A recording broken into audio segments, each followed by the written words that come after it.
Hello, जय हिंद सभी को। तो कैसे हैं आप सब लोग? आई होप आप लोग अच्छे होंगे और आप लोग की प्रिपरेशन भी बहुत अच्छी चल रही होगी। तो किस किस का एनटीपीसी का एग्ज़ाम हो गया, एक बार कमेंट करके बता देना। मेरा भी कल था 28 को फर्स्ट शिफ्ट का एनटीपीसी का, तो मैं उसी के बारे में आज बात करने वाली हूँ कि कैसा मेरा एग्ज़ाम गया और कितने मैंने अटैम्प्ट करे और किस टाइप के क्वेश्चन पूछे जा रहे थे। तो बने रहिए लास्ट तक इस वीडियो में। वैसे मैं वीडियो बनाना सीख रही हूँ, मुझे आती नहीं है। तो चलिए मैं बात करती हूँ। सबसे पहले मैंने ना कितने अटैम्प्ट करे हैं। रीजनिंग तो बता दूँ, रीजनिंग का लेवल बता दूँ मैं। रीजनिंग बिल्कुल इजी थी, मतलब 30 में से 30 आप लोग कर सकते हो। और कल बिल्कुल भी क्वेश्चन ऐसे नहीं थे कि जिसमें टाइम लगे या मतलब जिसमें ऐसा हो कि क्वेश्चन आए ना किसी से बने नहीं। मतलब बहुत इजी दे रखे थे, सीधा मतलब अगली सीरीज जो आ रही थी ना सब में दो दो प्लस करके या आई जे के एल ऐसे करके दिया हुआ था। मतलब बहुत इजी थी सारी की सारी। एक दो थे वो श्लोक के थे, वो भी मतलब इजी थे। ठीक है, उसके बाद मैथ की बात करती हूँ मैं। मैथ में मतलब कैलकुलेशन दी हुई थी काफ़ी सारी, और कुछ क्वेश्चन ऐसे थे जो मुझे मतलब आते थे लेकिन बस हो ही नहीं पाए उस टाइम। पता नहीं क्या हो गया था, क्योंकि टाइम कम बचा हुआ था। तो मैंने 22 ये अटैम्प्ट करे। और उसमें से भी मेरे ना एक दो शायद उसमें से भी गलत निकल सकते हैं, और बाकी पता नहीं है, अब देखते हैं। और बाकी के हुए नहीं मुझसे, मतलब कैलकुलेशन थी इस वजह से नहीं हो पाया, और टाइम कम था। लास्ट में टाइम को देखते देखते ऐसा लग रहा था कि जल्दी करना है जल्दी करना है जल्दी करना है, इस चक्कर में हो ही नहीं पाए वो। और शायद 30 करे थे मैंने, 30 करे उसमें। 30, 32 या 33 ऐसे ही कुछ करे थे शायद, जीएस में करे। उसमें से मैंने देखे 3-4 मेरे गलत निकल चुके हैं। और क्वेश्चन भी मैं आप लोगों को बताऊंगी। तो भाई सबसे ज़्यादा जीएस में करंट अफेयर्स पूछ रहा है, करंट अफेयर्स करके जाइए। बहुत ही ज़्यादा करंट अफेयर पूछ रहा है, वो भी 2025 की ही पूछ रहा है। 25 का बहुत अच्छे से पूछ रहा है, मतलब अप्रैल तक के क्वेश्चन थे उसमें।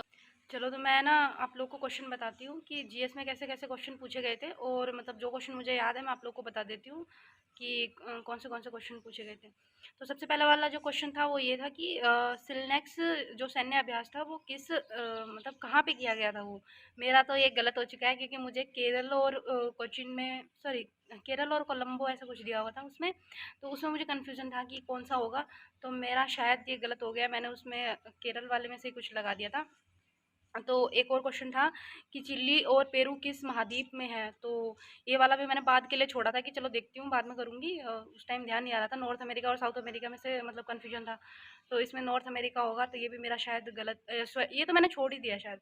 और एक था पश्चिमी घाट, घाट राज्यों में मतलब छूने वाले राज्यों के नाम दिए हुए थे, तो जिसमें से सारे के सारे नॉर्थ के थे, लेकिन एक था तमिलनाडु, वो साउथ का था। तो इसमें तो देखते ही समझ आ जाएगा कि हाँ यही वाला होने वाला है। एक दिया हुआ था तमाशा, मतलब किस राज्य से हैं। तो ये आप लोग को ऑप्शन मतलब ऐसे दिए हुए थे कि आपको पता चल जाएगा कि हाँ कहाँ का है। और एक था चोल शासन में मतलब जैनों को जो दी जाती थी भूमि, जो दी जाती थी, वो मतलब उसको क्या बोलते थे। तो उसमें 4 ऑप्शन दिए हुए थे। तो ये वाले भी मतलब ये वाला भी क्वेश्चन था। एक एक था चिल्का और पुलिकट झील है वो मतलब किस घाट से है, मतलब यहाँ जगह दिए हुए थे, एक पूर्वी घाट एक पश्चिमी घाट, तो ऐसे दिए हुए थे। तो उसमें से पूर्वी घाट था, आप लोग को पता चल जाएगा देख के ऑप्शन में, मतलब ऐसा ही कुछ था। मतलब कुछ क्वेश्चन है वो इजी थे, कुछ क्वेश्चन थे वो हार्ड दिए हुए थे। एक था विधवा पुनर्विवाह पर रोक कब लगाई गई थी, तो एक ये वाला क्वेश्चन था। उसमें डेट दिए हुए थे काफ़ी सारे, मतलब नियर नियर दिए हुए थे, तो आप लोगों को कन्फ्यूजन भी हो सकता है उसमें। तो एक और क्वेश्चन दिया गया था कि इंटरनेशनल बुकर पुरस्कार 2025 में किस बुक को दिया गया था। तो उसमें बुक्स के नाम लिखे हुए थे, और एक वो था। एक था अवध की स्थापना के समय उसकी राजधानी कौन सी थी। तो उसमें 3-4 ऑप्शन थे। एक था उसमें फैजाबाद, तो मैंने वही लगाया था, शायद वो भी मेरा ठीक ही है, शायद नहीं ठीक ही है वो भी। और एक था स्वराज मेरा जन्मसिद्ध अधिकार है और मैं इसे लेके रहूँगा, ये किसका मतलब वो नारा था। तो एक ये था। एक था अम्लीय वर्षा के कारण कौन से थे। तो उसमें 3-4 ऑप्शन थे। उसमें एक था सल्फर डाइऑक्साइड, और एक था मीथेन, और एक था ओजोन। तो ऐसे था, आप लोगों को ऑप्शन से समझ आ जाएगा वो। तो ऐसे ही क्वेश्चन पूछ रहा है। और एक था पौधों में प्रकाश संश्लेषण है वो किसके कारण होता है। तो उसमें 3 ऑप्शन तो बिल्कुल ही अलग थे। एक था क्लोरोफिल या क्लोरोप्लास्ट ऐसा कुछ था, तो आप लोग को वो भी मतलब ईजी पड़ेगा। एक था 104 नंबर कॉन्स्टिट्यूशन अमेंडमेंट है, संविधान संशोधन है, उसके बारे में पूछा हुआ था। तो 2 क्वेश्चन थे संविधान संशोधन से रिलेटेड थे, और 2 क्वेश्चन या 3 क्वेश्चन थे आर्टिकल से।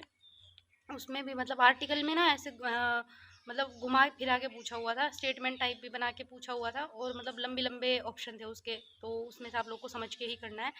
और 2 क्वेश्चन कंप्यूटर के थे। कंप्यूटर का एक क्वेश्चन विंडो 10 से कुछ था, तो वो शायद मुझे याद नहीं आ रहा कैसा था। और एक था कि डबल टैप करने पर वो क्या हो जाता है उसमें, मतलब अगर आप स्क्रीन है उसमें डबल टैप करोगे तो क्या हो जाता है। तो ये था उसमें कि आप लोग को ना उसमें मतलब मिनिमाइज हो जाएगा, वो ये करना था। और एक 2 क्वेश्चन साइंस के दे रखे थे। एक कवक और ईस्ट में कौन सा अम्ल पाया जाता है, ऐसा कुछ था। और एक था आर्टिकल 371 ए में किस राज्य को विशेष राज्य का दर्जा दिया गया है। तो 3 अलग अलग थे, मतलब जैसे राजस्थान हो गया, हरियाणा हो गया, पंजाब हो गया, ऐसे थे। और एक था जिसमें नागालैंड, तो वो आप लोग को देख के समझ आ जाएगा था कि किस राज्य को मतलब अलग से दर्जा किसको दिया गया। तो गाइज़ मैं ना अपने गांव आई हुई हूँ, यहीं पे मैं वीडियो बना रही हूँ। तो आप लोग के यही मतलब यही क्वेश्चन पूछे गए थे। तो आप लोग को मतलब जो भी डाउट हो मुझसे पूछ सकते हो, या आप लोग को कुछ और इसमें मतलब क्वेश्चन याद आ रहे हो जिसका भी एग्ज़ाम था कल, तो वो भी इसमें कमेंट कर देना। और बाकी की मतलब जिसका भी आगे नेक्स्ट जब भी जिसका एग्ज़ाम होगा उसको मैं ये कह दूँ कि आप करंट अफेयर्स कर लें। करंट अफेयर्स 2025 की अच्छी खासी पूछ रहे हैं।